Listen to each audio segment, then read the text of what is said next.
안녕하세요. 백상환 목사입니다. 오늘은 하루 종일 비 소식이 있네요. 이 비가 지나고 나면 여름철 더위도 한풀 꺾이리라고 생각합니다. 오늘도 변함없는 하나님의 은혜가 여러분의 삶에 구석구석 함께 하시기를 바랍니다. 8월 10일 화요일 아침, 오늘 주신 하나님의 말씀은 이사야서 61장 1절부터 11절까지의 말씀입니다. 먼저 제가 1절부터 2절 말씀을 읽어보고 그리고 10절과 11절 말씀을 중심으로 말씀의 은혜를 나누고자 합니다. 주 여호와 영이 내게 내리셨으니 이는 여호와께서 내게 기름을 부으사 가난한 자에게 아름다운 소식을 전하게 하려 함이라. 나를 보내사 마음이 상한 자를 고치며 포로된 자에게 자유를, 갇힌 자에게 노임을 선포하며 여호와의 은혜의 해와 우리 하나님의 보복의 날을 선포하여 모든 슬픈 자를 위로하되. 이 말씀은 예수님께서 갈릴리 한 회당에서 이 말씀을 읽으시면서 이것이 오늘 너희 귀에 응하였다 하시면서 예수님 자신이 메시아이시고 그리스도이심을 선언한 바로 이 말씀이 이 이사야서 61장의 말씀이었던 것입니다.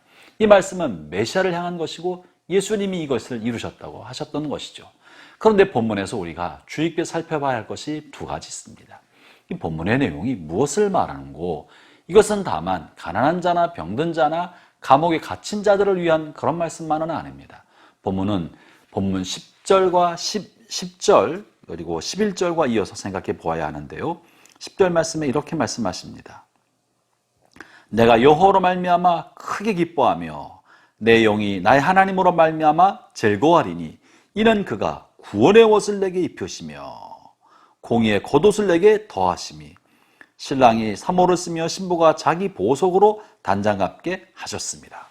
내가 하나님으로 말미암아 크게 기뻐하고 내 영혼이 하나님으로 인해 즐거워한다. 왜냐하면 그리스도가 나에게 행하신 놀라운 일, 메시아 행하신 큰 일로 인하여 기뻐하고 즐거워한다고 하는 것이죠. 그러면 메시아가 행하신 큰 일이 뭡니까? 이것이 두 가지인 거예요. 하나는 나에게 구원의 옷을 입히셨다. 그리스도께서 오심으로 마귀에 사로잡혀 있고 죄악에 사로잡혀 있고 죄의 저주로 말미암아 죽음에 처하게 된 우리 영혼을 죄로부터 벗어나고 죄값을 지불하여서 구원해 주신 것입니다.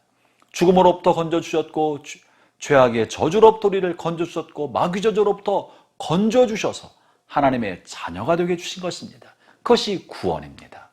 이 해방의 소식이 복음입니다.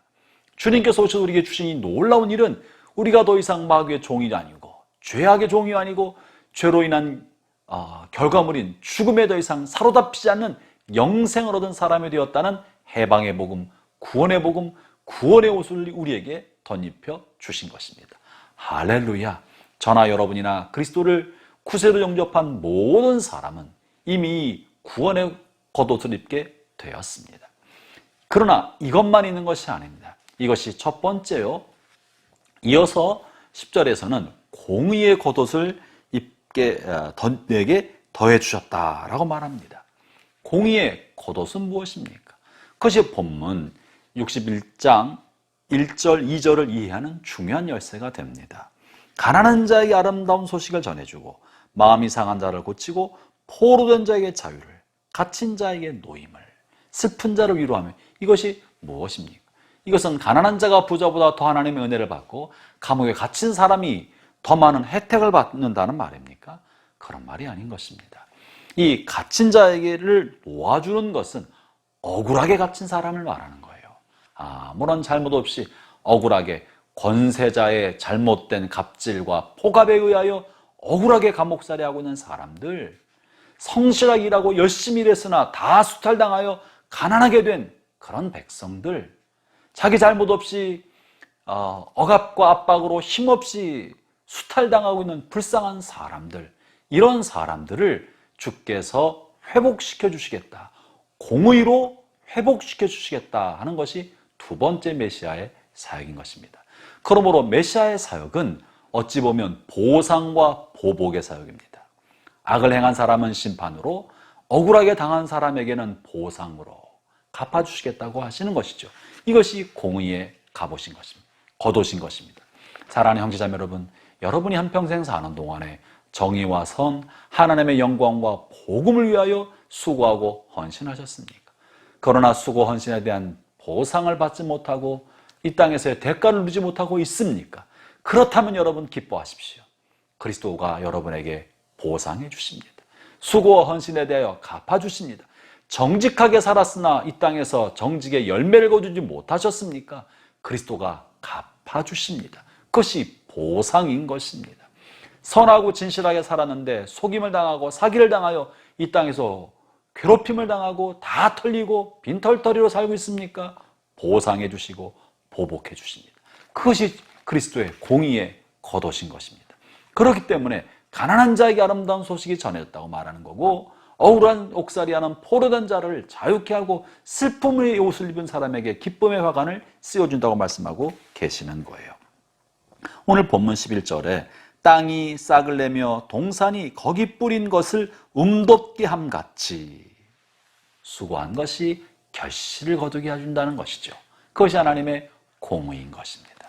그 공의는 죄악을 저지른 사람에게는 심판을, 다른 사람을 괴롭히고 속이고 악을 행하여 이익을 얻은 사람들에게는 마땅한 심판을, 그러나 수고하고 헌신하고 정직하게 살았는데 손해본 사람에게는 갚아주시는 것이 공의입니다. 형제자매 여러분, 여러분의 삶에 하나님의 공의가 기쁨의 소식이 되기를 바랍니다. 그리스도의 공의의 겉옷이 여러분에게 기쁨이 되기를 바랍니다. 공의가 두려움이 아니라 기쁨이 되는 사람, 그런 사람이 하나님을 경외하는 사람입니다. 오늘 하루도 구원의 옷과 공의의 겉옷을 입으실 주님께 감사하며 복된 하루 살아가시기를 축원합니다. 기도하겠습니다. 하나님 아버지 감사합니다. 주께서 우리를 구원하셨사오니 우리의 남은 생애를 살아가는 동안에도 주의 공의를 따라 살게 하여 주시고 공의로는 하나님이 갚으실 것을 믿는 믿음 안에 우리의 생애를 살아가게 하여 주옵소서. 예수님 이름으로 기도합니다. 아멘.